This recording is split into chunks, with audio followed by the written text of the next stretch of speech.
What's good, meaningful movers? Welcome back to Moving With Me in the podcast, where actions have meaning, words have meaning, and we open up the conversations to discover what's your next move. I'm your host, Krystal. In today's episode, we're going to get proactive and get out of the reactive state of mind, because why not? But you know how we do it here. We need to set that theme, so let's go ahead and do that. The word of the day is support.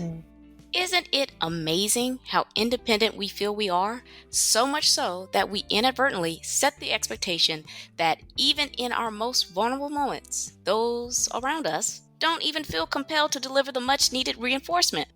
I know that isn't everyone's story or reason, but it certainly fits the bill for me. I really wavered on prevention being the theme here, but my guest story is truly all about support in every meaning. Prevention is just the value add. That's enough of me talking. How about we introduce our guest? And there's no one better to do that than herself, Erin. Why don't you give the people a bit of background about yourself? Go ahead, girl. Hey, Krystal. Thank you so much for having me here today. I am truly so excited and so honored to be a guest here and be talking about what has impacted my life so much and to help bring awareness to other people about the situation. A little bit about myself. I am a functional diagnostic nutrition practitioner, a board certified holistic health practitioner, and a now registered dental hygienist that is retired.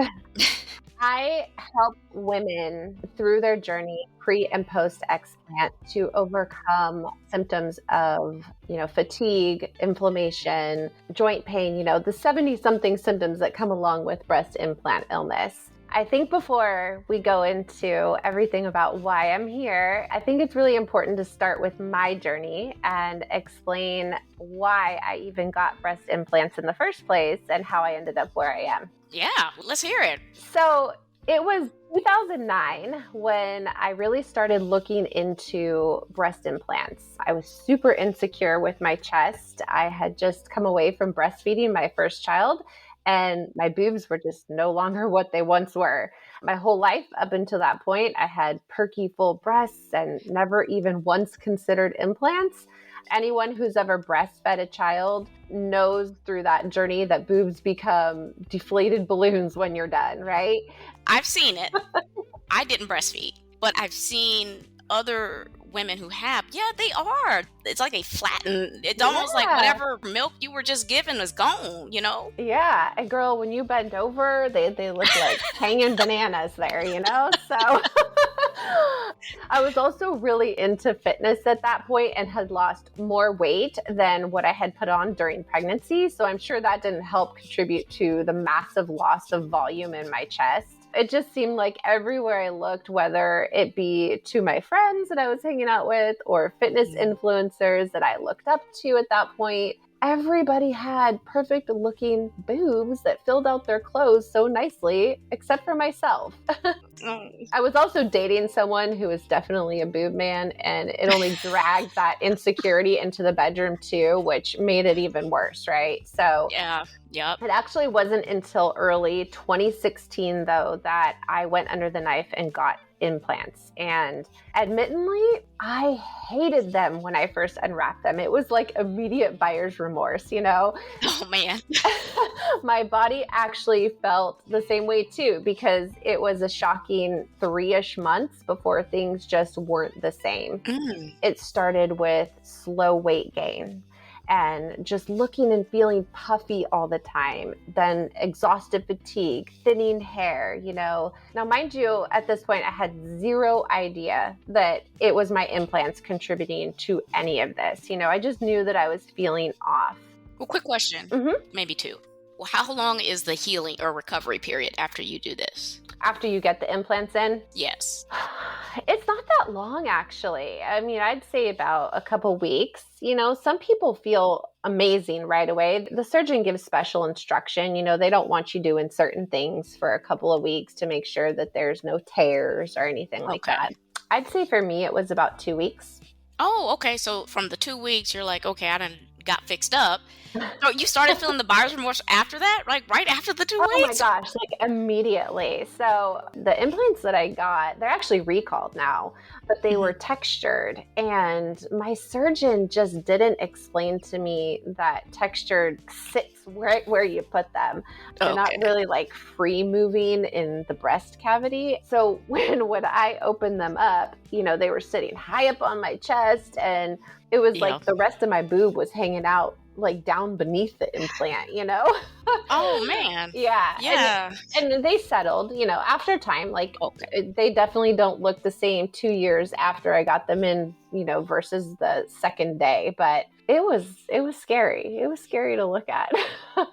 Did your boyfriend say something about it? Like, did he comment or anything? Oh, I think his face said it all. Like, Oh, okay. oh, okay, but he was like, it's okay. They're gonna look better. They're gonna. It's like, give me some hope. But okay, Yeah. okay, okay. Go ahead. I'm sorry.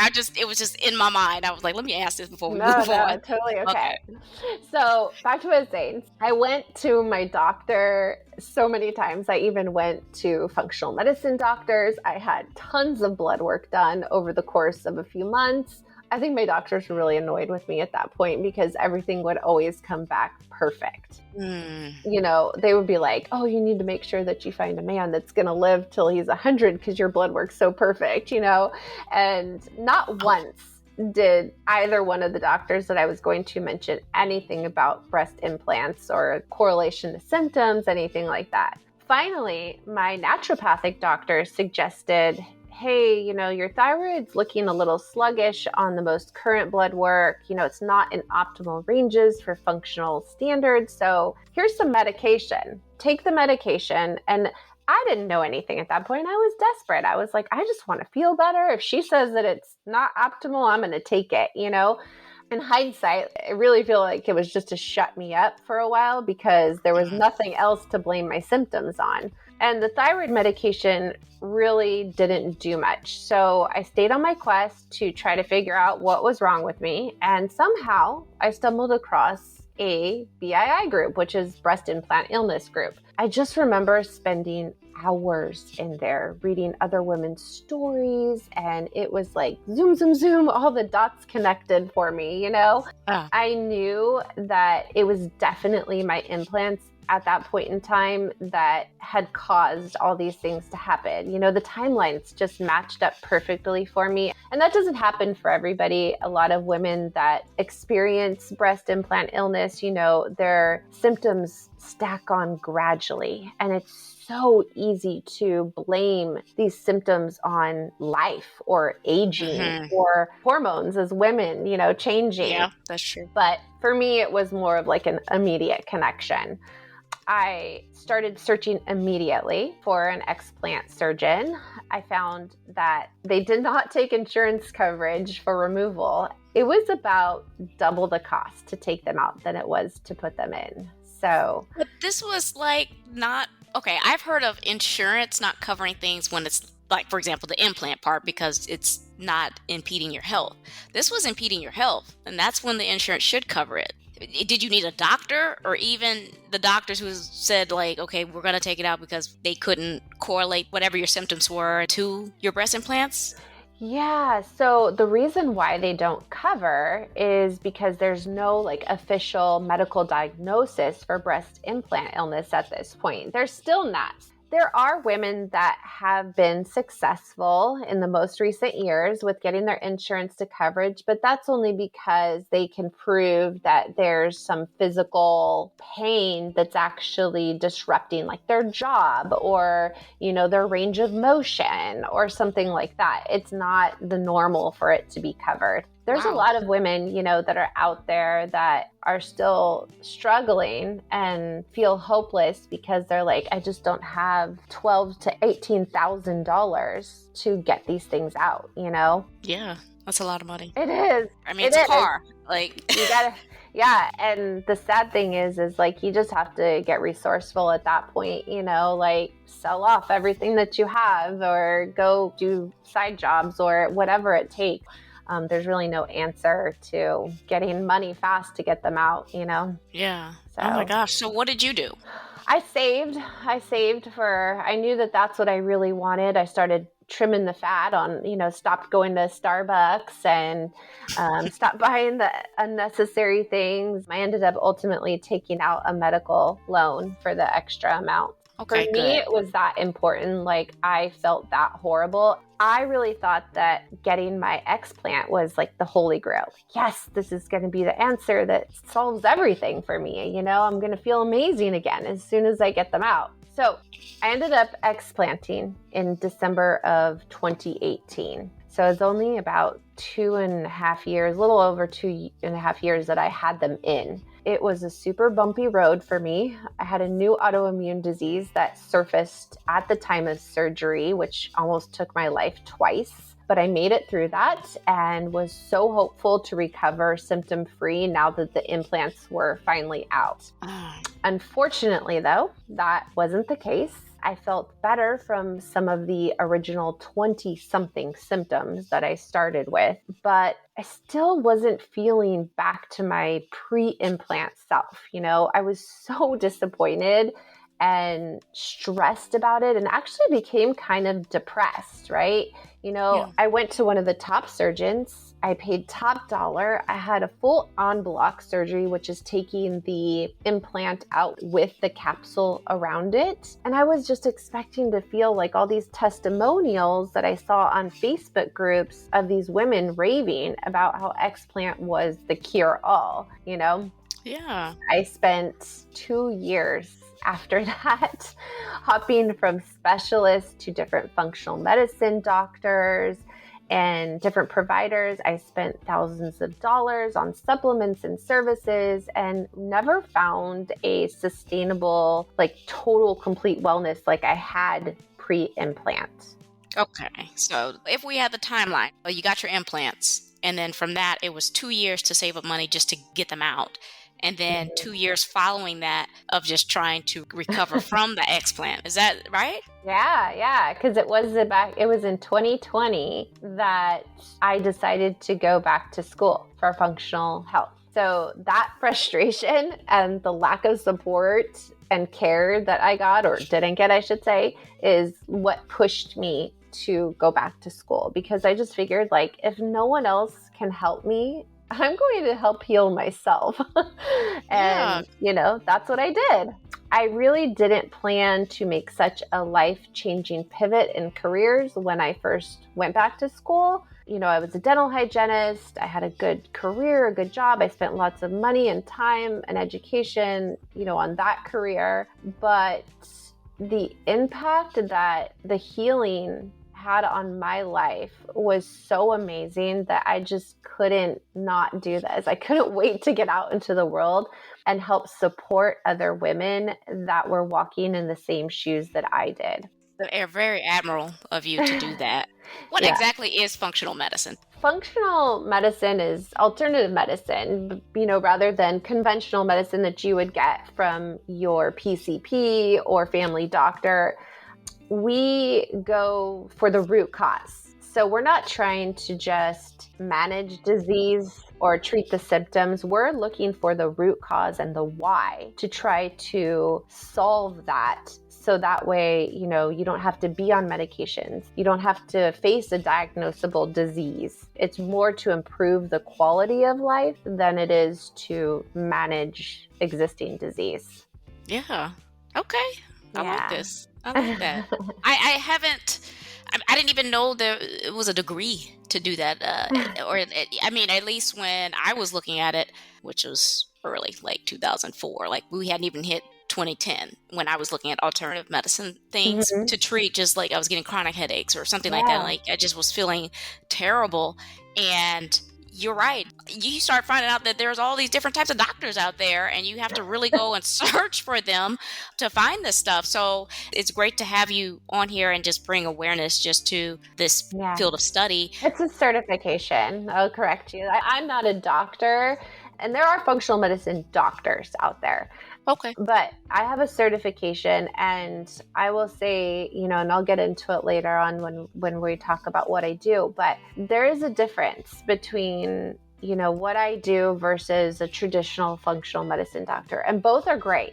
There's just a little bit of different level of support and education. Okay. Okay. Yeah. Well, that's So good. I wanted to share a study with you that was done on women that explanted. And this study showed that 97% of women that explant experience relief of symptoms, but only 23% of them experienced full relief. The rest of that 97%, which is 74%, only experienced partial relief. I really want to sit here more than anything else in this world. I really want to help bring this to light and dissolve this illusion for women that the healing stops at the explant. I've made it my mission to advocate and empower and support and help uncover deeper root causes so that these women in that higher percentage can have that life-changing transformation that we all want going into the explant, right? Yeah. I think it's so unfair to not at least have that expectation or thought in your head before surgery that you might just be one of those in the higher percentage that doesn't find the 100% relief that they were looking for, and then not know where to go or what to do about it, or even worse, regret your decision and get them back in. Yeah. There's a whole Facebook group on that. There's a whole Facebook group on regret for removing them because people don't feel better, or they don't feel 100% better, I should say. So they actually regret taking them out? Yes, you got to think almost 100% of these women that are explanting are getting them out with the hope that they are going to feel like they did pre-implant, that all these symptoms that they're feeling are just going to disappear. Oh, okay. Okay. That's a nice explanation on that, because I wouldn't have thought that at all. That's really insightful. Okay. Yeah. So I'm going to circle back for a minute to the why. Why does this higher percentage of women only experience that partial relief? This is really because there's things like biofilms, chemicals, heavy metals, all these things that leach out into the body from the implants themselves, and also the space in between the capsule and the implant that make our bodies such a nice habitable environment for other things like bacteria and parasites and candida and even mold, that all like to feed off of these products like the chemicals, heavy metals, etc., that have leached into our body. Most people don't realize that that's even happening or that's there. And just because you remove your implants, it doesn't mean that all those things go away. Many of us have clogged or stagnant drainage pathways from these chemicals, heavy metals, and biofilms, and our natural ability to detox is impaired, which causes us to feel like shit. Yeah. Even more to that, honestly, if someone is not symptomatic still after explant, I highly suggest following through with testing in a program like mine, because many times there's still these chemicals and heavy metals left behind in the body. And if we just leave them there, they contribute to health issues later on. Things like different forms of cancer in the body and neurodegenerative diseases like Parkinson's or Alzheimer's. And, 20 years down the road, all of a sudden one of these things pop up and it's like, where? How did I get this? I think just having peace of mind of testing is so much better, even if it comes back clean, than gambling with your health. Because I think we spent enough time gambling with our health with the implants in, right? Yeah. Yeah. That's interesting. The amount of contribution to other items. The thing is that the list that you provided for me, it sounds like it's a wide range. It's like it hits all the spectrums. Like you went into neurology parts, right? I'm like, whoa, how did we even get to the brain?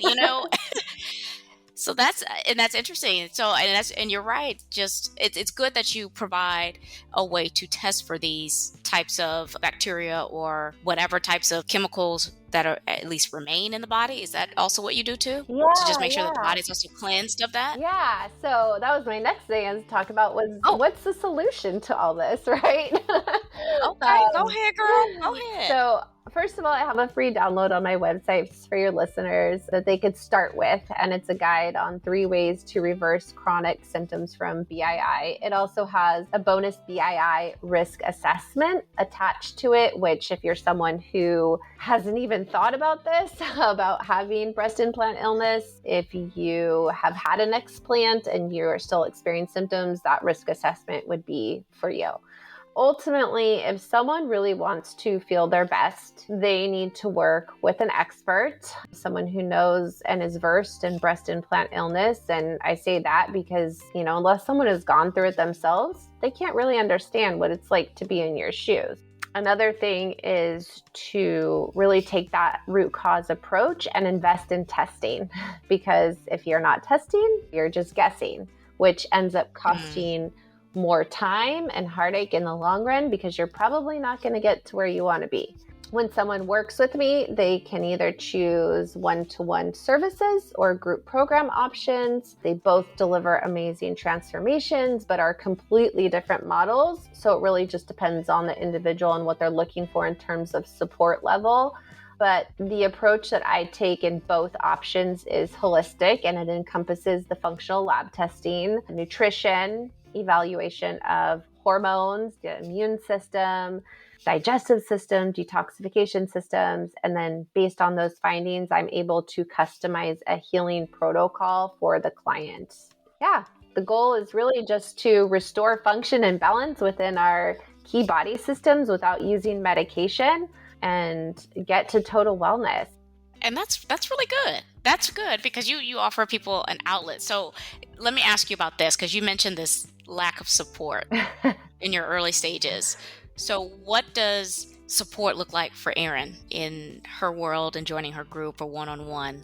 Yeah. So when you're in my world, you have unlimited access to me all the time. When I was walking this journey, it was so lonely. I'd have one visit with my functional medicine doctor, and there was never really any education on the why and the how and what am I taking this for. And I couldn't just reach out and ask a question. I'd have to schedule another $300 visit, That's where it's really different from me. My clients become my friends. We chat on Voxer.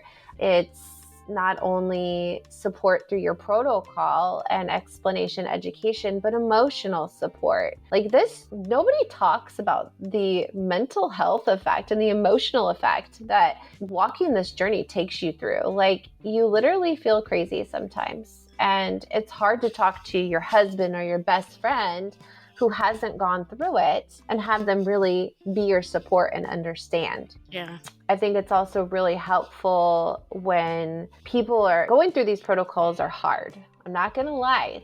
It's tough shit, and it's like, hey, I'm not feeling good today. I'm feeling really emotional, or this particular thing is like making me feel like I got the flu, what do I do? To be able to reach out to your practitioner and have unlimited access like that is just invaluable. A lot of my clients really appreciate that and just feel so supported in that sense that they're not scared to come talk to me about this stuff. It's like in my space, there's like no TMI. We talk about everything. That's good. That's good. And it's good to feel that safety in that kind of environment. And it's good to know that you can go somewhere. It's almost like it's built for me or built for them. And that's what it is, Krystal. It's so customized. Like nothing is the same. Everything is very customized to that person. Yeah. I think it's great. It's like, that's the difference. That's what separates me from a traditional functional medicine doctor. You still get the testing, you still get the validation of the results, and probably even more so than with the functional medicine doctor, because I go into detail correlating you as a human and individual to your test results. But yeah, the support. It's huge. Oh, absolutely. Yeah, I agree 100%. You're not pushing numbers. You're not about quantity, you're about quality. And I can definitely just hear that in your story and how you presented. I mean, you went back to school for this, so you have a passion because you set up an entire environment for folks, and it's just you're on here talking about it because I didn't even know anything about explants. Like, I didn't know, like, when you were telling me this, I mean, I'm thinking, like, okay, I know implants. I had no idea about explants. And I think I lost a family member after she had gotten an explant. So I can definitely relate. I'm not going to say I know I lost a family member after she had gotten an explant as well from same thing, I think it was an autoimmune disease. I don't know the details, but I know shortly thereafter. So I can completely sympathize and empathize with you on how close to death that is scary. Yeah. It's very scary. So brave soul. I love your mission. I love it. Yeah, I just think, looking back too, and this isn't to exclude ladies that are pre-explant, there's things that they can do to help prepare their body for surgery. I hear stories like, your family member like that. I listened to my own story about almost dying twice in the hospital, and I just think, like, man, if I knew then what I know now and I could have prepared my body better, would I even have gone through that experience? Like, would my autoimmune not have popped up? Like, I don't know. I know my autoimmune 100% came as a trigger from my implants because it's a very rare autoimmune and it's triggered by surgery. And I had my breast augmentation and I had a C-section in 2007. And neither one of those surgeries did this autoimmune appear on my skin. It's a skin disease. And then when I had my explant, it was like, yeah. And I had a C-section in 2020 and it also showed up at the C-section site. So, yeah, I know it was from the implants. There's a strong correlation of autoimmune disease and women that have implants. That was a fun ride. Again, like, I've put my autoimmune disease into remission now through all my healing. I've had surgery this last November and guess what? It didn't show up. So I was very happy. I was like, yes, just another testimonial that the healing does work. What's great about it is you're your own success story. You're your own testimonial, because I think that's the ones that are the most powerful is that in your mission, like I said, your passion, everything. It's like, I can put my own testimonial up there because this happened to me. And I think that validates you even more as an advocate in the functional medicine. Is it specialist? Can I say that? I can't say doctor. What do we call you? Tell me. I'm a functional diagnostic nutrition practitioner. It's a mouthful. All right. Okay. All right. I'm going to put that on here so that people can see that. So, Erin, are you ready to give us your golden nuggets and add that ketchup just to recap? Yeah, absolutely. I think that my biggest things are, no matter if you have breast implant illness or if you're just struggling with other symptoms, seek a practitioner that does a root cause approach. Test, don't guess, guys. You can literally spend hundreds of dollars on supplements that your mother and brother tried and worked for them, and it might not work for you because that might not be what's going on for you. And then support. Seek support from, your tribe, I want to call it. Practitioner, especially, maybe you can get it all in one place. Like in my package, you get the practitioner that gives you the support and does the testing. If it's not, make sure that you have that support from people that understand and care and know what you're going through. That, my friends, is what we call 100. Okay? Take that advice. Well, that's the episode today. Do you feel alone even when you are surrounded by loved ones or those that spout about how much help they dish out? Y'all know what I'm talking about. But anyway, there's a whole lot of self prefixes, self-love, self-validation, self-motivation, and so on. Yes, those are all important, but so is community, social circles, and just plain old check-ins. Think about it. When was the last time you checked in with someone, whether they are going through a particularly difficult time or not?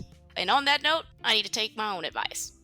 That's why I appreciate Erin for sharing her personal story and giving light on a topic that impacts many women on various levels, as well as the awareness to such an important health initiative. Even if you have found your way out of the pinch between instinct and blatant disregard, I'd love to hear your story or suggestions on how you took control of your health. I love it all, and so will someone else. Before I let you go, Erin, why don't you go ahead and remind the people who you are, where they can find your resources or reach out to you. Yeah, guys, my name is Erin Souza. You can find me at everythingbii.com. My Instagram handle is ecrestorative. And yeah, I can't wait to connect with all of you. Me too. All right. I'll make sure to include all of Erin's resources and connections in the episode description, as well as on my website's resources page, movingwithmeaning.com. Make sure you guys subscribe to the show, Moving With Meaning the podcast, and tap that alert bell so you know when these episodes drop.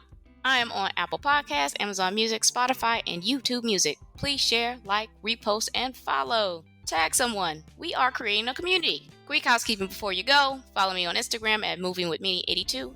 Also connect with me on LinkedIn. I do dabble in TikTok at Krystal B. Clark. My YouTube channel is up. Kindly run over there and have a look or two. Links are in the episode. Alrighty. I'm Krystal on Moving With Meaning the podcast, reminding you to take it one step at a time. All moves have meaning. Check y'all later.